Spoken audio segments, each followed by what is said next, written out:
Salut à tous et bienvenue dans Débat Foot Marseille sur footballclubdemarseille.fr. Avant toute chose, j'aimerais vous remercier, vous qui êtes de plus en plus nombreux à nous suivre, alors surtout sur Twitter, oui, sur Facebook, oui, mais surtout sur YouTube et sur footballclubdemarseille.fr, puisqu'on a battu un nouveau record, 400 000 connexions, c'était lundi dernier. Alors un grand merci à vous tous pour votre soutien.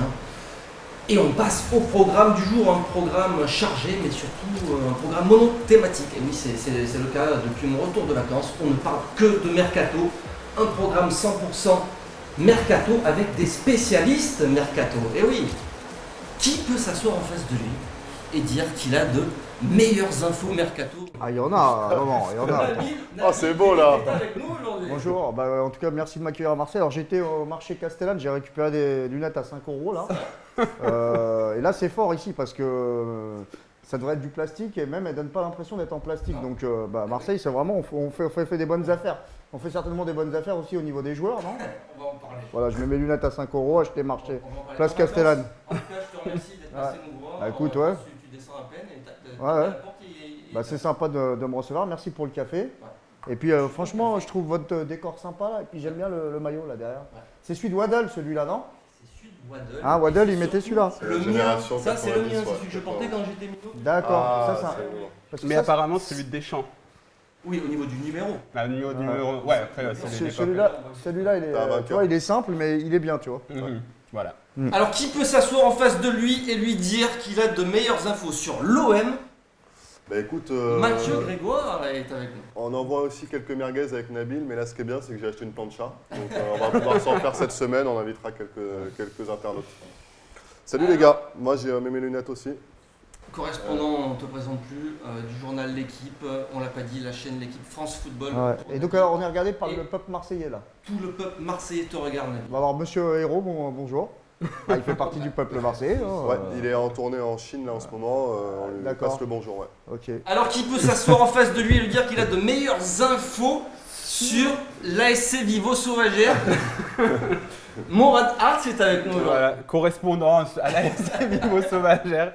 Tout à fait. J'essaye de caser Ubochan, mais il ne veut pas le prendre. Et je pense qu'il pourrait rendre de fiers services. Et on passe un bonjour à qui alors? À Omar. À Omar. Omar Kaladouche. C'est qui? C'est le président de la Omar Vivo Big Sauvagère. Ah, Ben salut, Omar. Kaladouche qui m'a moi emmené dans un excellent restaurant de couscous. C'est vrai. Ah, Ah, il nous en parle depuis un long moment. Il fait du lobbying. sur la pour ce- Canebière. d'accord, chez, bon, on va pouvoir raconter des brochettes de conneries alors. c'est ça. Et il Allez, est- en parlant de conneries, on va parler mercato et c'est tout de suite la première partie. C'est quoi moi? Parce que moi je me rappelle plus, c'est le Djouj, Tcha, Lecha, Tsar. Ça va de ça. Ouais, le Djouj.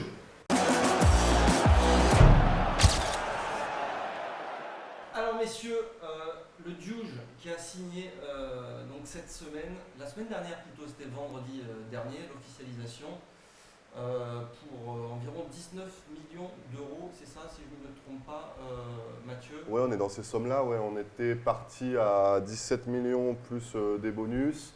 Et puis après, Séville aussi était dans la danse. Il y a eu des discussions avec Lyon aussi. Ça a fait un petit peu monter les enchères et on s'est rapproché des 20 qui était l'objectif initial du Red Bull Salzbourg.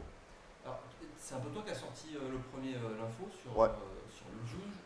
Est-ce que tu peux nous raconter un peu la genèse peut-être de comment l'OM s'intéresse Alors écoute, Nabil aussi a des bonnes infos là-dessus, il te racontera. En fait, on a su assez rapidement que Tchaleta Tsar intéressait Rudy Garcia. En tout cas que c'était, parce qu'il faut savoir que c'est un transfert vraiment qui a été initié par Rudy Garcia. C'est lui qui a un peu fait le forcing en disant j'aime bien ce profil. Donc on a su pendant la saison, comme on a rencontré 2 fois Salzbourg en phase de poule, puis après en demi-finale de la Ligue Europa, que c'était un des joueurs qu'il aimait bien, outre Samasekou, Aïdara, le latéral, le liner aussi, ou Berisha. On savait que ce Tchaleta Tsar lui plaisait. Et après, c'est vrai que quand on a commencé le mercato, on pensait quand même qu'il prendrait plus un profil d'expérience. Parce que par exemple, ils n'ont pas bougé sur Nordi Mukiele, le Montpellierin de 20 ans. Parce qu'il y avait Bouba Camara aussi, à un moment on s'est dit. Et puis en plus, Garcia, il aime bien les profils expérimentés derrière. Plutôt, tu vois, et puis en plus on se disait vraiment, vu qu'il y a Bouba Camara qui a perdu en défense centrale, est-ce que ça vaut le coup pour l'OM de prendre un jeune en fait? On pourra en reparler ça dans l'émission de Camara et de son positionnement. Donc du coup, on on s'est dit plutôt profil d'expérience. On savait qu'il rêvait d'un Manolas, il l'a appelé, ou voir d'un Benassia. Et en fait, ça, je pense que c'était des dossiers qui auraient pu bouger avec une Ligue des Champions, en fait. Si l'OM avait été en Ligue des Champions, ou même Simon Kjær, qui sont vraiment ce qu'ils cherchent. Et en fait, après, je pense qu'ils sont assez rapidement allés sur Tchaleta Tsar, qu'ils connaissaient bien via la Ligue Europa au mois de mai. Et ils ont attaqué sur ce profil-là qui aussi, quand même, il y a des choses qui lui plaisent, notamment le côté très grand, physique. Et puis Après, apparemment, dans le duel. au niveau de la relance, c'est pas mal aussi. C'est plutôt pas mal, sympa. ouais. C'est pas mal. Alors sur la relance, en fait, ce qui se dit, c'est que j'ai Gustavo et Camara, qui jouent en milieu de terrain, qui seront mes premiers relanceurs. Donc en fait, ils s'en foutent un peu de... Enfin, je pense que l'objectif, c'était pas d'avoir, tu vois, un Beckenbauer derrière, quoi. Il veut une tour de contrôle, plutôt. Nabil, c'est cher, Ouais. 19 millions d'euros. Oui, c'est cher, évidemment, pour un joueur de 20 ans, 21 ans. Parce 21 ans. que t'as mis un petit 21 tweet, ans. tu t'es fait beaucoup d'amis marseillais, j'ai vu sur Non, Twitter. mais après, c'est cher, mais tu es obligé de payer maintenant parce que c'est comme ça, les jeunes à fort potentiel. En fait, il y a plus une spéculation sur un potentiel que sur réellement ce que tu as fait. Par exemple, j'ai un truc tout con, il y a 10 ans ou 15 ans, Zidane, il a acheté 75 millions d'euros parce que c'est le meilleur joueur de la planète. Aujourd'hui, tu achètes Dembélé ou Mbappé, même si Mbappé a confirmé pendant la Coupe du Monde, non pas sur ce qu'il a fait, mais sur ce que tu penses qu'il va faire. Donc c'est vrai à toutes les strates, quoi. C'est-à-dire que on paye plus pour le potentiel que ce qui a été réalisé. Bon, c'est comme ça, c'est un marché spéculatif et tout. Après, quand tu te renseignes un peu, moi j'ai posé des questions, Mathieu aussi, mais bon, en réalité, ça vaut 8 ou 10 millions d'euros, ce qui ne veut pas dire que dans 3 ans, il n'en vaudra pas 40, moi j'en sais rien. Sauf que, pas pour faire la différence par rapport aux autres, tu es obligé de payer davantage. Après, le milieu, ce qu'ils se disent que c'est un bon joueur, que c'est plutôt une bonne pioche. Après, moi je m'interroge quand même parce qu'il est à Salzbourg, pourquoi il ne va pas en Bundesliga, pourquoi Leipzig ne le prend pas, c'est tout. C'est juste les questions que je me suis posées. Tant mieux pour l'OM. Et puis c'est un international croate, donc c'est plutôt à la mode en ce moment parce qu'ils sont arrivés en finale de la Coupe du Monde, même si lui, il n'a pas joué. Donc tu as l'avantage aussi de prendre un jeune. Je pense que Zubizarreta, ça doit lui plaire parce que c'est un peu son idée au départ de prendre des jeunes plus que finalement des joueurs confirmés. Donc en plus après, dans le garage, tu as quand même encore Ubokan, Abdenour, Rolando qui reviendra de blessure. Sertic. Aïe, j'ai mal au genou. Pardon. Et on peut crois. rajouter pour ça par rapport au prix et la spéculation, que quand tu vois qu'un Mokhtar Diakabi qui a fait pratiquement Ouais, la non, saison mais là, blanche l'an non, dernier, il ouais, mais part là, pour, c'est de 15 millions Là, c'est à de la Valence. science-fiction. Là, c'est de la C'est-à-dire qu'il y a des science-fiction. trucs. Parce que je Ah, crois mais que ça, c'est faut pas 15 chercher à plus deux comprendre, bonus, Ça, quoi. c'est irréel. C'est- Non, mais après, il faut se baser sur les joueurs de son âge. On voit que Abdou Diallo, qui a un peu plus de référence, je pense, parce qu'il a joué une saison pleine en Bundesliga, est parti pour plus de 20 millions, 20-25. Ouais, après lui, il à avait joué en Dortmund. Bundesliga. Après, lui, c'est quelqu'un Il qui était quand même. qui est un peu au-dessus, quand même, je pense, dans les Ah, promesses. après, il a aussi fait la demi d'Europa League, Tchaleta Oui, Tsar. alors ce qui attends, est une mais ça, certaine ça, on va, expérience. on va revenir là-dessus, mais sur ce qui est de Nordi Mukiele, par exemple, qui a un peu le même profil et qui a été préféré par la maison mère de Leipzig et par Paul Mitchell, le chef du recrutement, l'ancien de Southampton ou de Tottenham, c'est lui qui a découvert Dele Alli. Donc lui, en fait, ce qu'il disait à ses troupes, à ses hommes, c'est que Mukiele était plus un produit fini à son âge que Tchaleta Tsar. Pourquoi? Parce que Mukiele, il faut savoir que c'est le jeune de 20 ans en Europe qui a disputé le plus de matchs pro. Le mec qui commençait chez les pros au Chamois-Niortais, à Laval, pardon, excusez-moi, à partir de 17 ans. Donc il y avait, si tu veux, c'est un vrai prospect, il est international espoir, mais affirmé, il a déjà une centaine de matchs en pro, c'est colossal. Tchaleta Tsar, il est considéré, et il faudra le juger dans ses prestations, il faudra avoir une certaine mansuétude, une certaine patience, parce qu'il Ouais, a été mais, jugé par Paul Mitchell en tout cas. Enfin, 20 patates pour Comme Marseille, quel- c'est un ouais, investissement. Mais c'est quelqu'un qui est encore en développement, tu vois. Mais il va être Et- titulaire. Oui, Ouais, mais, bien sûr, mais sauf qu'il est encore en Enfin, développement. ici, tu n'as pas le temps de te Et- développer, il faut te qualifier à Mais la Ligue oui, des mais Champions. c'est pour ça que Leipzig, ils ne l'ont pas pris. mais- C'est que il était pas, pour eux, il était encore en développement. Mais ça ne veut pas dire que ça ne sera pas un très bon joueur, un très grand joueur, et c'est tout ce que je lui souhaite. Et c'est ça les jeunes en fait, parce que c'est ça, comme quand tu parles aussi un peu de Paris, c'est un peu ça. Quand tu prends un jeune, de toute manière, c'est toujours un minimum un pari, parce que tu sais pas si ça va devenir Oui, un... mais non, mais il y a une Comme Morgan différence. Sanson, il a signé, je dis soit Ouais. ça devient Morgan Ouais, mais le Marseille, ils ont soit pas- ça devient un international surtout français. à Marseille, qui est un club. Voilà, où, mais quand même, après, faut digérer une T'as pression. pas le choix, quoi. Si tu veux Ouais, aussi mais un non. peu Ouais. changer, parce que des titulaires, des mecs qui vont te faire le boulot, comme tu l'as dit, t'en as. T'as Ouais, mais moi, je suis Rami, pas totalement d'accord. Enfin, je suis d'accord avec ce que tu dis. Je trouve que c'est bien de prendre des jeunes, mais le problème, c'est que, par exemple, quand tu as de l'oseille, tu prends un joueur confirmé, tu prends un jeune, et tu vois le jeune comment ça se passe. Le problème pour l'OM, c'est qu'à la fois, là, tu prends un jeune, c'est un Ouais. pari, et en même temps, il doit être tout de suite opérationnel, parce que Marseille, ils n'ont pas le temps d'attendre. Tu vois ce que je veux dire? Alors que le PSG ou d'autres clubs, enfin peut-être plus riches, ou qui ont peut-être. Monaco qui met voilà. 1 million sur un jeune. S'il est sur le garage, s'il est au garage, typiquement, Tchaleta Tsar, c'est le mec que Monaco peut prendre pour 20 millions et mettre en défenseur 3 ou 4. Et tu le vois pas. Tu vois. Et tu le vois pas. Moi, en t'as fait, Glick et Gemerson devant et puis tu le mets en 3 Alors ou 4. après, Alors ça, j'espère. ils vont le lancer directement. Donc c'est vrai que c'est Et tu parles de Jemerson, moi c'est un peu le parallèle que je me suis fait. Quand Monaco achète Jemerson, il achète pour une dizaine de millions il y a 2 ans et demi, il me semble, il est arrivé à un mercato d'hiver. Les 6 premiers mois qu'il fait, ils sont mauvais. Et la saison où ils sont champions, il est très bon avec Glick. Attends, juste un truc, il y a des filles qui regardent ou pas l'émission? Possiblement. Attends, je mets mes lunettes là, 2 secondes. Ok, vas-y. Voilà, donc après c'est ça, c'est un pari un peu sur l'avenir et puis moi ça me plaît assez parce qu'en fait c'est vrai qu'au bout d'un moment tu te dis dans 2 ans tu reconstruis toute l'histoire de toute l'équipe de l'OM parce que Rami il a 32-33, Rolando on l'a prolongé pour là, lui faire, Gustavo a fêté il fête son anniversaire aujourd'hui, Gustavo il a 31 ou voilà, 31, bon Certic voilà. Aïe. Et, Donc Benassia c'était pas possible.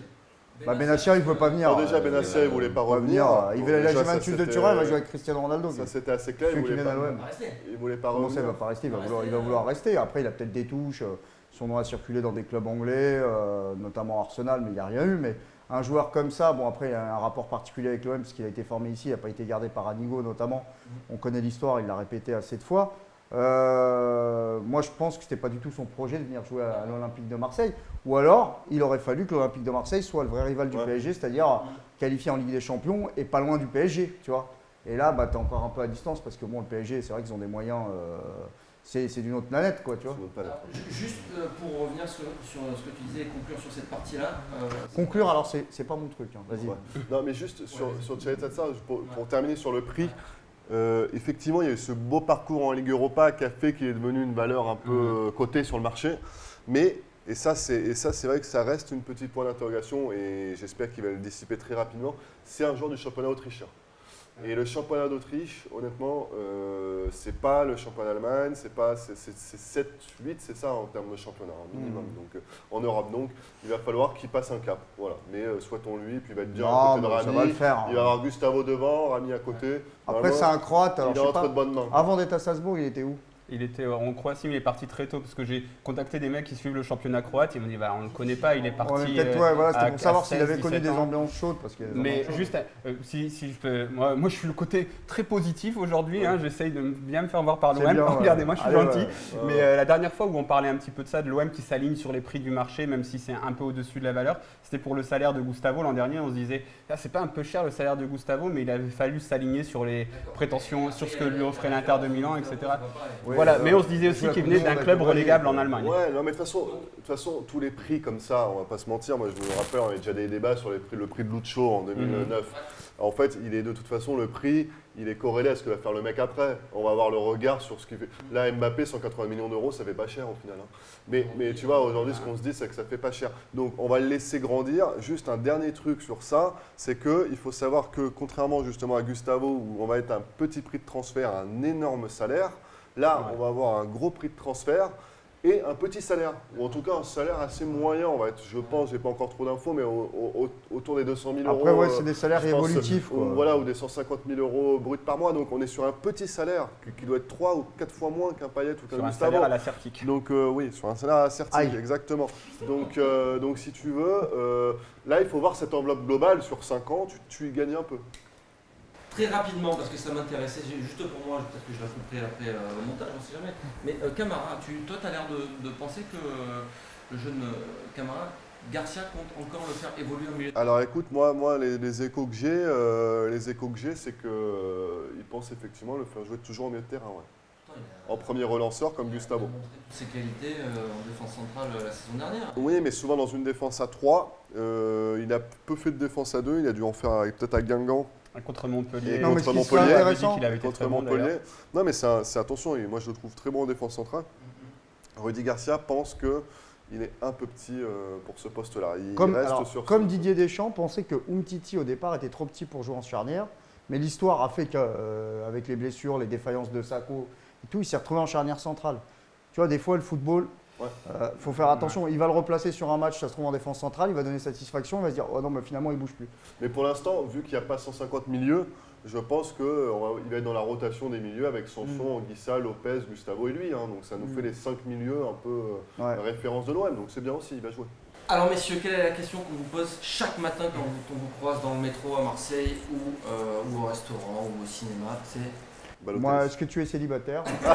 Et évidemment, je réponds oui, même si je l'étais pas. On me demande, est-ce que tu connais Nabil Djelit? Voilà. Attends, je mets mes lunettes 2 secondes. On t'a posé quoi encore ce matin?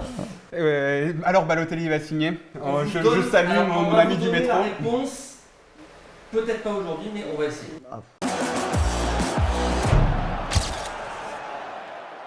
Allez messieurs, on va faire le point sur Balotelli. Oula. Un nouveau colis a été réceptionné ou pas? On ne sait pas. Hein. Alors ça, un chronopost. Là pour l'instant c'est un colis piégé pour l'OM. Je vais dire là.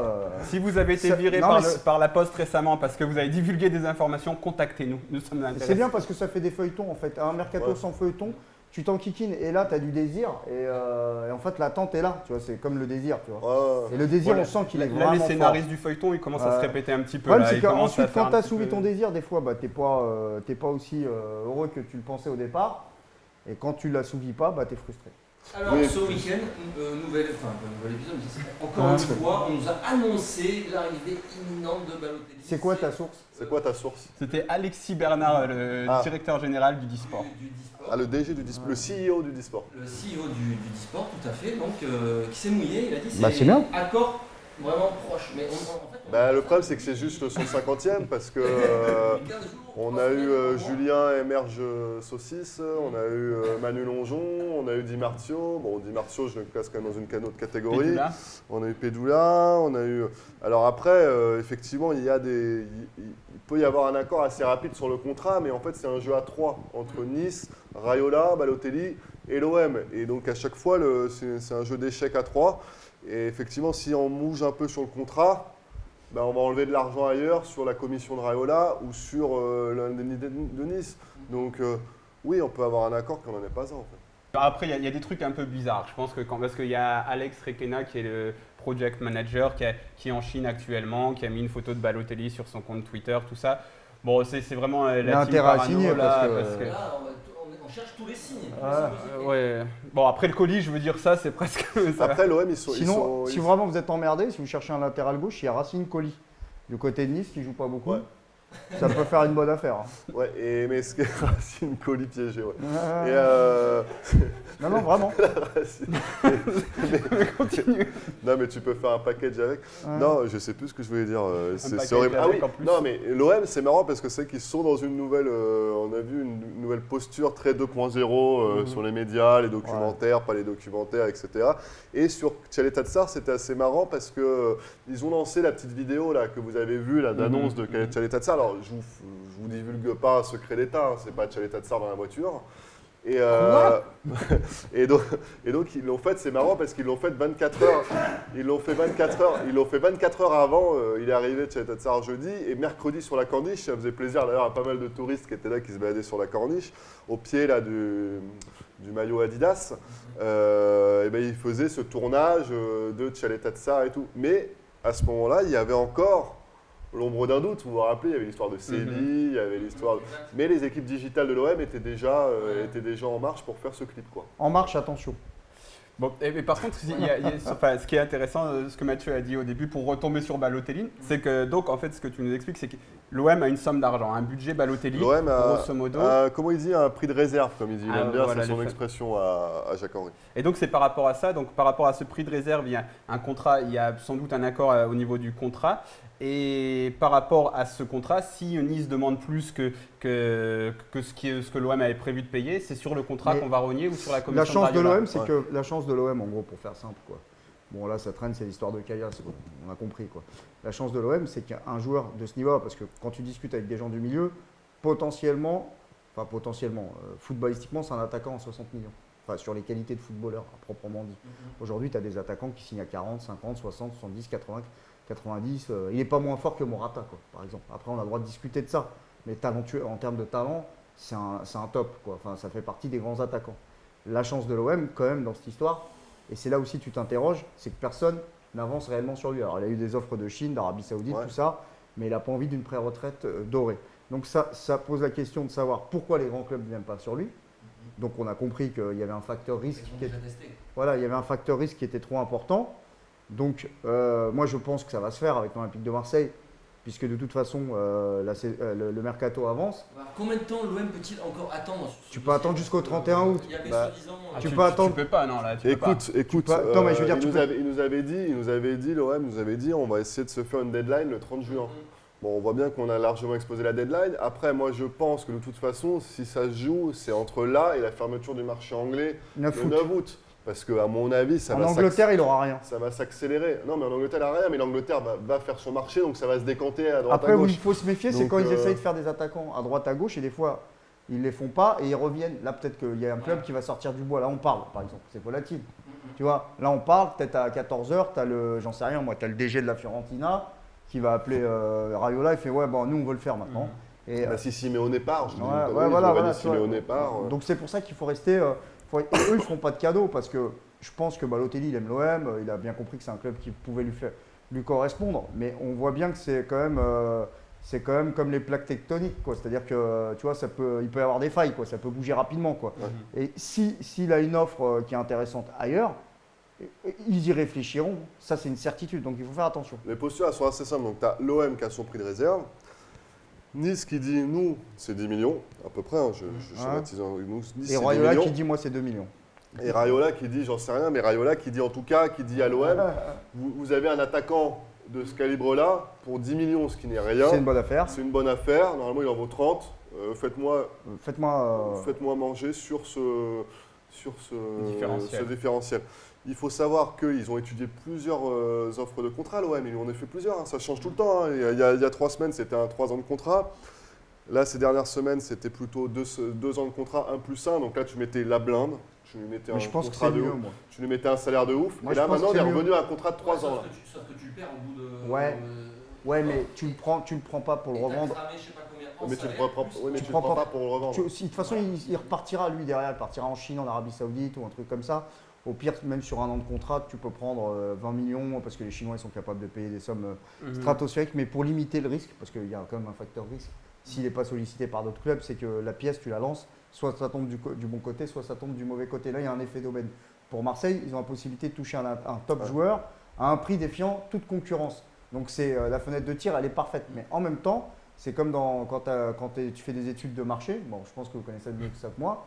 Eh ben, tu as une part de stratégie de risque qui est plus élevée dans ce cas-là que dans d'autres. Moi, personnellement, franchement, je préfère le signer court et le blinder que le prendre sur 3 ou 4 ans. Et si ça part en cacahuète, bon courage. Parce que et puis il y a sa motivation aussi. Moi, je pense que pour la motivation, s'il a un contrat court, il va se donner. Et puis apparemment, ce qui se dit un petit peu, c'est qu'il cherche à se relancer très fort sur les 2 ans qui viennent parce qu'il y a l'Euro 2020, la sélection italienne, etc. Donc c'est peut-être mieux d'avoir quelqu'un qui soit après, si tu le prends sur un contrat court et lui, ça se passe super bien, il est heureux, rien ne te dit qu'il ne va pas prolonger, quoi, tu vois. Alors si ça traîne encore, est-ce que l'OM peut se payer un panic buy 2 ans C'est quoi un panic buy?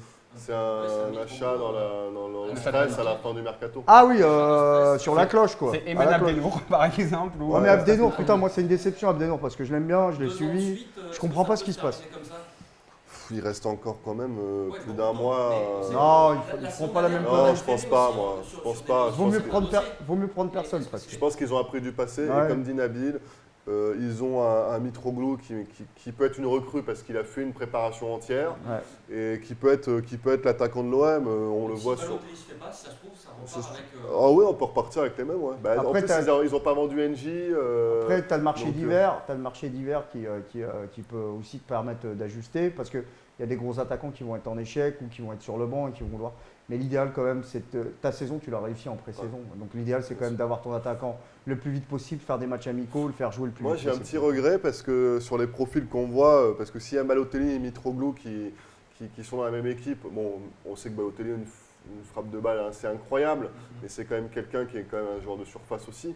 Donc, enfin, ouais. Ça dépend s'il se bouge le cul. Voilà, ça dépend. Il peut tout faire. C'est vrai qu'il peut tout faire. Non, mais t'as raison, il est plein. C'est juste il est un peu plus dedans, complet que Mitroglou, mais c'est quand même un pur neuf, quoi. Et or, là, j'avais un peu le regret quand même de voir OM Villarreal là, samedi et de voir une performance époustouflante de Toko Ekambi.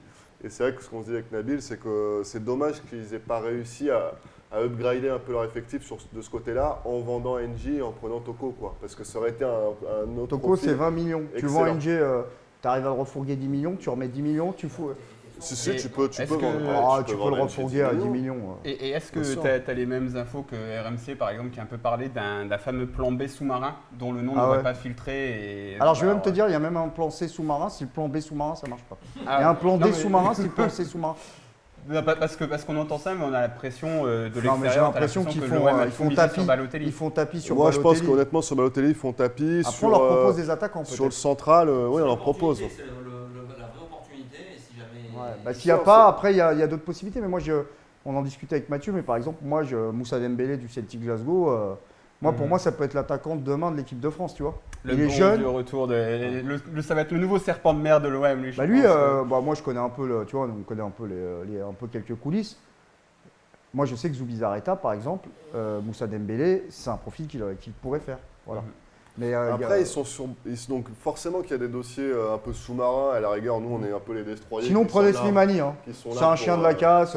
Ils sont là les supporters marseillais. Ah ouais, Slimani. Ouais, Attends, prends ton Slimani. Non mais Slimani, Mathieu le connaît. Ça fait 3 ans qu'il n'a pas marqué un but. Ouais, non, Slimani, attends, non, ça fait pas 3 ans qu'il n'a pas marqué un but.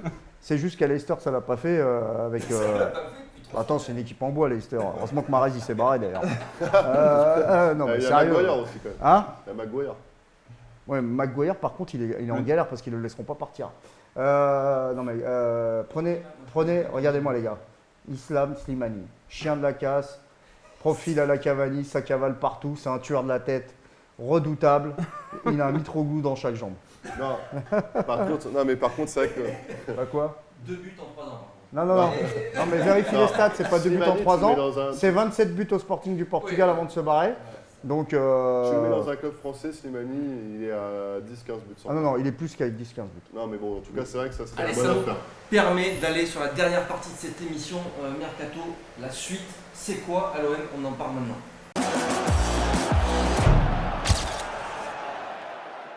Allez, à l'OM, c'est quoi la suite pour le Mercato? On en parle. Ouais. Ah non, mais tu les as enlevés. Bah oui, mais Attends, je les remets. voilà. Merci à Mamadou, marché Castellane, 5 €. Merci frère. On va la finir. D'ailleurs, s'il y a des écouteurs aussi. Ouais, donc. Est-ce que ça existe les écouteurs pas chers pour oreilles sales? Ouais, il y a les. Oreilles sales, c'est un Aurel groupe Sal, de- le rappeur. Ah ouais. Comme ça, je pourrais écouter Oreilles sales. Le Mercato, Ouais. la suite, c'est quoi, cher ami Nabil, pour toi Là, sur Marseille ou sur d'autres clubs? On n'entend pas beaucoup de noms finalement. Non, sur Marseille, les restes Mais des déjà, autres c'est clubs, bien on- qu'on n'entende on- pas beaucoup de noms, parce qu'à une époque, tu entendais 400 000 noms, ce qui n'était pas forcément bon signe. Là, Juste- ouais, ouais. Justement, vas-y, je te laisse terminer.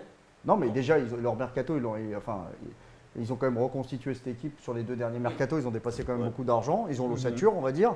Maintenant, c'est des ajustements qualitatifs. Moi, j'aimerais bien, comme je disais à Mathieu hier, par exemple, j'aimerais bien qu'il fasse quand même encore un nom à un moment ou à un. C'est quand même bizarre de faire une émission avec des lunettes de soleil. Ouais, ouais. Non, mais le problème, c'est que moi, je rayonne. Alors, tu vois, je sais pas si tu as ce problème, mais. Non, mais je pense que Marseille, c'est une équipe qui attire et je pense que c'est bien aussi. Moi, au milieu de terrain, j'aimerais bien qu'il fasse un.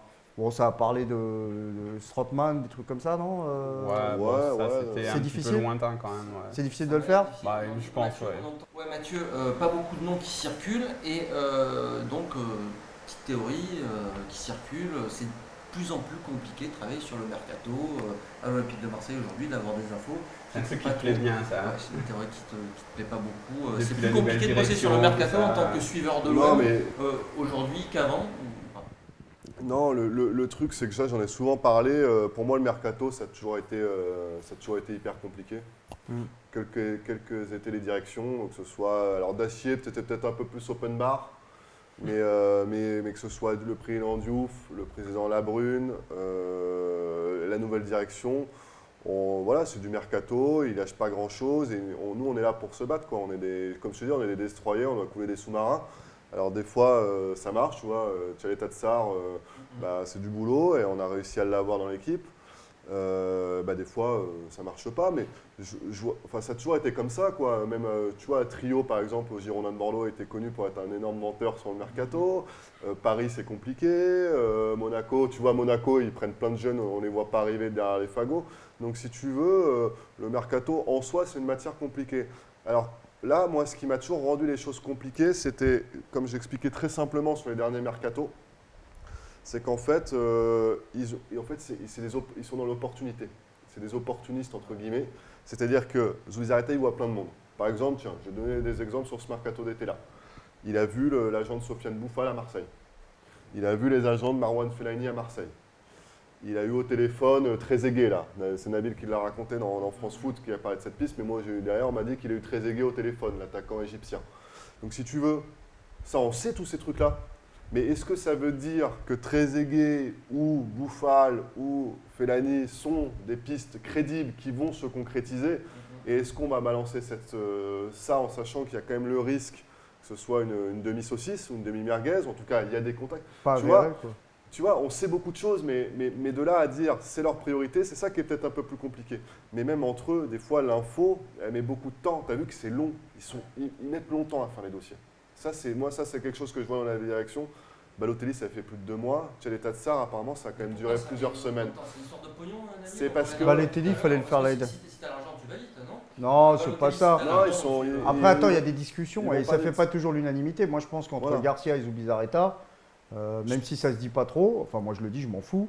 Je pense qu'ils sont pas toujours d'accord et c'est normal. D'ailleurs, c'est simple, pas être toujours d'accord parce que ça permet le débat. Après. Je pense que ça rentre en ligne de compte aussi. Ça peut freiner certains dossiers, ça peut tuer certains dossiers s'il n'y a pas d'unanimité, quoi. Parce que Garcia, il participe pleinement au recrutement de l'Olympique de Marseille. Dans d'autres clubs ou d'autres grands clubs, l'entraîneur, il n'a pas son mot à dire. À Marseille, c'est comme ça. Dans d'autres grands clubs aussi, les entraîneurs ont leur mot à dire. Mais je pense qu'il y a quand même une bicéphalité au niveau du recrutement, quoi. Et ensuite, des fois, peut-être que Zubizarreta, lui, il a envie de faire Trezeguet et peut-être Garcia, il n'a pas envie de le faire. Après, les allers-retours, des fois, qui mettent du temps. C'est-à-dire qu'on a vraiment les 3 pôles. On a Zubi, qui est le VRP de luxe, qui rencontre tous les agents, qui monte les trucs avec eux. Tu as le financier avec Hero et tu as le sportif avec Garcia. Mais des fois, un dossier de Garcia à Zubi, ça va prendre 1 semaine pour qu'il y ait des allers-retours et se mettre d'accord sur un joueur. Et des fois, ça va mettre encore un petit peu de temps, un peu moins côté JHE, pour faire valider le truc. Mais un exemple, vraiment sur Balotelli, un exemple tout bête. Il a fallu attendre le début juin, le 5 ou 6 juin, pour qu'Alexandre Mial, le directeur juridique de l'OM, appelle Nice et leur dise en fait, il est sous contrat avec vous, quelle est sa situation juridiquement et tout.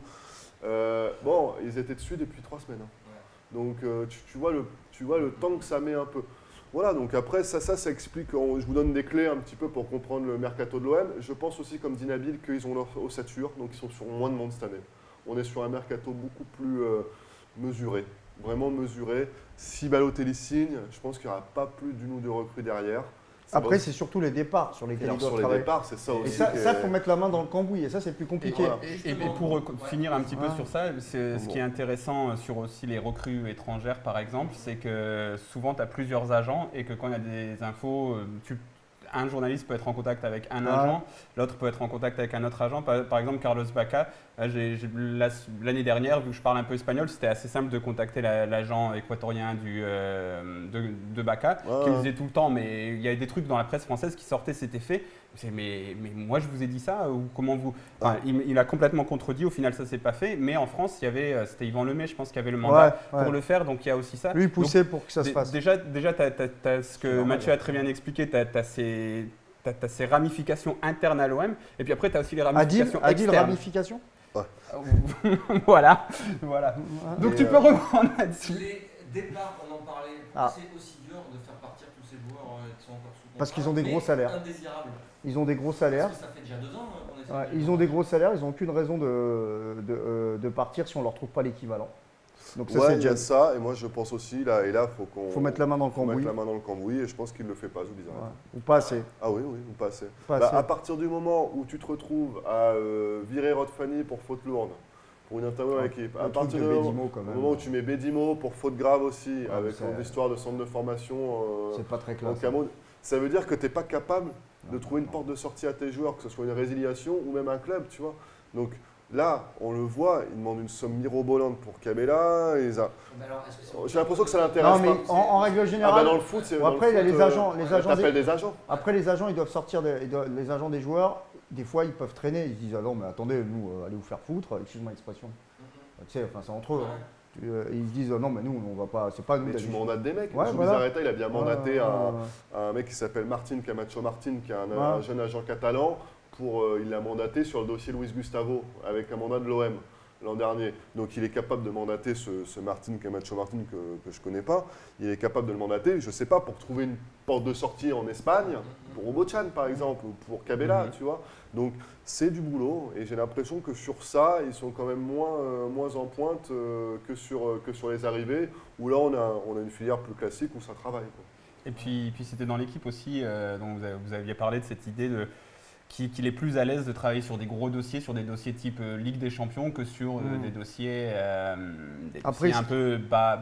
Après, ils vont les prêter. De l'OM, quoi. Ceux qui ne vont pas arriver à liquider, là, ils vont les prêter. Vous allez voir. Donc, peut-être Ubocan, ils vont le prêter. Mais il a 1 an de contrat, donc si tu le prêtes après. Lui, alors, ils ne vont pas le prêter. Mais ceux qui restent un peu plus, ils peuvent très bien aussi les prêter, prendre une partie du salaire en charge pour ne pas se faire des problèmes dans le vestiaire. Ça aussi, ça peut bloquer les futurs investissements. Ils ont dit que non. Mais on sait aussi que ça fait partie. La massa de l'OM, la massa de l'OM, elle est importante. Elle est importante. Hein. Donc ils ont, en tout cas, là on ne parle pas de vendre ces joueurs-là 15 millions, mais on parle de dégraisser au niveau de la masse salariale. Là, en parlant de dégraisser, là, c'est très important. Et c'est vrai que c'est très important parce que tout à l'heure on disait par exemple, Chalet Tatsar, il va sans doute émerger vers les 200 000 euros. C'est grosso modo ce que prennent les Certic, Ubochan un petit peu moins il me semble, le Doria, ce genre de personnes-là. Et grosso modo, le problème c'est ceux qui vont se demander à se faire revaloriser parce que Thauvin il va frapper à la porte. Payet. Thauvin va frapper, ça mais c'est certain. Payet, s'il voit Balotelli débarquer là comme j'ai lu et tout, mais ça c'est pas des conneries. À la limite, ça, si les mecs, joueurs majeurs, c'est pas un problème. Le vestiaire c'est un complexe. Le vestiaire c'est un complexe de comparaison. Il n'y a pas plus que des joueurs de foot qui se comparent. Qui comparent leur salaire. C'est comme ça. Bon, bah écoute, après, chacun en pense ce qu'il veut. Moi, je m'en fous, si tu veux, par exemple. Moi, ça ne me pose pas de problème de donner un gros salaire. Mais tu vois, à Thauvin ou Gustavo, ça ne me pose pas de problème. Tu vois ce qu'ils font sur le terrain, ils sont ultra importants. Par contre, de donner plein de petits salaires à Bedimo, Certic, des Ubochan, etc. Non, mais même des petits comparés. Oui, mais ça va encore augmenter. Gustavo, il touche 3 fois plus que ce que touche Ubochan. Sauf que c'est quand même un tiers de son salaire et que tous les mois, tu vas lui donner ça et le mec, il risque de jouer 0 match dans la saison. Moi, ça me fait pas chier de donner un peu plus à des joueurs qui t'apportent vraiment quelque chose. Et là, l'OM a prolongé Pelé, a prolongé Rolando, et ils en ont prolongé. Non, c'est tout. Ils ont signé des jeunes.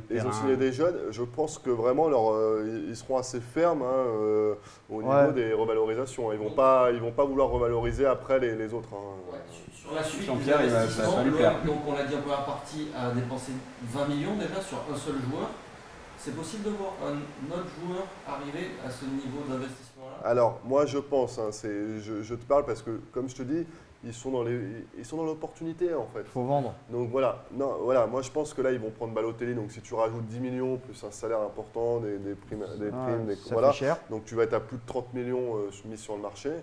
Je pense qu'après, effectivement, il faudrait vendre. Ouais. Si tu vends… NG. Si tu vends à NG, tu peux te permettre de repartir sur une opportunité à 10 ou 20 millions d'euros. À NG, tu peux le bazarder en Chine si t'es malin. T'as NG, Cabella, t'as Kawi aussi qui est censé avoir une petite valeur marchande parce qu'il a fait une… D'ailleurs, Nabil, tu as des infos là-dessus sur pourquoi il a, en fin de saison, parce que on suivait un petit peu de loin, fin de saison, il est sorti des feuilles de match de 3. Le problème des joueurs prêtés, c'est souvent le problème des joueurs prêtés, c'est qu'on considère qu'ils ne sont pas là pour rester. Donc, en règle générale, quand tu es dans le dur, le coach il va surtout travailler va surtout bosser avec les joueurs qui sont plus concernés réellement par la relégation que par des mecs qui sont en transit. Voilà. Parce que c'était bizarre, parce que c'était l'un de leurs meilleurs joueurs. Non, mais il a de la qualité, il est intéressant. Parce que c'est ça, c'est beaucoup les joueurs prêtés, tu te dis, ils sont plus concernés. On a vu ce problème-là à l'OM, sous l'OM de Mitchell, où on disait qu'il y avait trop de prêtés peut-être dans le groupe, tu vois. Donc, c'est un bon joueur, le petit Kawi, là, il a des qualités. Après, ça dépend. Si soit tu estimes qu'il a un potentiel de progression comme d'autres et tu te débrouilles. Pour moi, ça pourrait être une doublure d'un des 3 mecs devant. Je veux dire, c'est pas un scandale. Il a une belle patte. Après, il faut qu'il travaille peut-être un peu au niveau de l'explosivité, encore qu'il l'a, mais il faut qu'il se renforce un peu musculairement. Mais c'est un bon joueur de football. Mais il ne rentre pas dans les plans apparemment du club. Il est à vendre, tout simplement. Mais si tu le retrouves dans 2-3 ans à un très bon niveau, moi par exemple, ça ne me surprendrait pas. Bon, parfois, c'est des questions de timing, hein. Voilà, c'est tout quoi. Bon, toi, tu as la théorie des 40 millions par rapport La fameuse théorie des 40 millions qui est. Enfin, comme je disais, j'en avais déjà parlé un peu avec Mathieu, je pense que c'est. Quand tu connais un peu l'économie du foot, elle ne tient pas la route, ma théorie, parce qu'il faut prendre en compte les primes à la signature, les salaires et ce genre de choses. C'est tout aussi important que les indemnités de transfert, voire plus, parce que c'est sur le long terme. Mais depuis que les nouveaux dirigeants sont là, quand ils investissent sur un mercato, ils investissent environ 40 millions. Le premier mercato hivernal, c'était ça, tu avais Payet à 30 millions, Sanson qui avait coûté 10-12 et Sertic 2,5, donc tu avais 40-45. Le mercato suivant, tu avais été aussi Gustavo, Rami, enfin bref, je ne vais pas tous les refaire, mais tu arrivé aussi un truc de cet ordre-là. Et vu qu'ils sont très méthodiques, et je pense qu'ils ont un petit peu cette idée-là de se dire… c'est la culture du PowerPoint. C'est la culture du PowerPoint, la culture de aussi diviser ton investissement, de te dire on a un premier investissement, un investissement secondaire. Là, je pense que c'est vraiment pour peaufiner l'équipe. Donc, moi, ça ne m'étonnerait pas qu'au final, tu vois, on dépense sur le marché des transferts 40 millions. Mais je ne me l'explique pas très bien non plus parce que je suis persuadé qu'il y a un truc comme ça. En même temps, je me dis, mais ça ne tient pas la route parce que, par exemple, la Rayola, tu dois le mettre dans ton budget de transfert. Ils sont très rationnels, ce n'est pas des flambeurs. C'est-à-dire que si demain… mais par contre, ils peuvent mettre de l'argent si tu as un projet constructif. Là, je sors un peu du mercato, mais par exemple, si demain tu leur dis j'ai besoin de 10 à 15 millions pour faire un centre d'entraînement, McCourt, là, il va te faire le chèque, tu vois, j'ai trouvé la place, nanani. Ça, il va investir là-dedans. Par contre, s'il faut faire 10 à 15 millions pour acheter, justement, à mettre en plus sur Balotelli, il ne les mettra pas que ce qui s'est fixé en prix de réserve. Tu vois la différence, c'est pas des… Ils ne sont pas dans le côté foot business, hein. C'est plus business classique en fait. Ah, donc ça rejoint ce que tu dis. Parce que je pense qu'ils ont vraiment une vision pour l'équipe, ce qu'ils vont investir, ce qu'ils vont faire pour l'amener à un certain niveau. Enfin, puis en plus, j'ai l'impression d'entendre Jacques Henriero quand je dis ça. Donc ils ont vraiment cette idée-là, ce budget-là, mais après s'ils peuvent se permettre un centre d'entraînement, le parc Chano, ce genre de choses. Le parc Chano, mais là, ça c'est tes actifs. Et puis c'est de l'actif, et puis c'est aussi ce qui fait que ton club tu le revendras plus cher. Ah non, mais on ne va pas le revendre. Ah pardon. Ça c'est interdit de le dire aussi. Messieurs, on a fait le tour. Merci. Merci Nabil. Je commençais un peu à flancher pour être sérieux. Ouais, c'est vrai. Merci pour le café. Le petit café, le petit café. Non, mais en tout cas, merci. En tout cas, votre studio est très sympa. Ouais, la déco, un plaisir, ouais. Je sais pas qui l'a réalisé, mais c'est plutôt pas mal. C'est Maison du Monde. C'est plutôt. Non, c'est bien. Ah non, mais il a payé super cher. Genre le bureau et tout, il coûte super cher. Il coûte plus cher que tout mon intérieur. Du côté de l'OM, il vous envoie des joueurs là. Il faut des joueurs là. Mais on n'a pas les accepter. Bien sûr. Même des petits joueurs. Comme c'est un club écoute Thomas, ça fait 2 ans que je te défends, même quand tu étais en Turquie, Thomas, tu viens, je te fais Porouski. Et t'as vu, Obocan, là, l'autre fois, j'ai mis, moi j'aime bien Obocan, je pense que c'est un honnête défenseur de Ligue 1 sans problème. Je me suis fait tailler, t'as quand même Ricardo Fati qui joue à Bursaspor, qui m'a répondu, qui a dit non, il a fait une très très bonne saison avec le Trabzonspor. Mais en fait, moi ce qui me tue, c'est que bon, j'ai un peu un tropisme pour les pays de l'Est, donc voilà, j'étais content de voir un Slovaque. Moi aussi, arriver. mais pour les nanas des pays de l'Est. Ouais. Les Slovaques, chacun son tropisme. Les Slovaques, après, c'est les joueurs. Ouais, moi, j'aime beaucoup la Slovaquie aussi. Et je préfère les Ukrainiennes, mais c'est autre chose. Mais pour revenir à cette histoire du Bocan, il est venu, il a fait des tas de matchs. C'est un joueur, je pense qu'il n'a pas son niveau comme titulaire à l'Olympique de Marseille, et cependant il a fait des tas de matchs honnêtes. Il a fait un match où c'est complètement foiré, même s'il gagne tous ses duels dans le match, mais il fait 2 énormes erreurs, il s'est complètement foiré. Ça l'a tué, Il a un nom un peu rigolo, il n'a pas vraiment d'agent qui t'appelle pour te dire oh t'as été dur avec lui, là Et donc le mec il s'est fait détruire et c'est devenu la chèvre ultime, alors qu'on a bien pire toujours sous contrat à l'Olympique de Marseille. Et qui par exemple? Doria. Et Doria, ce serait bien sans Doria, comme ça il pourrait signer à la Sampdoria de Gênes. Allez, moi j'y vais.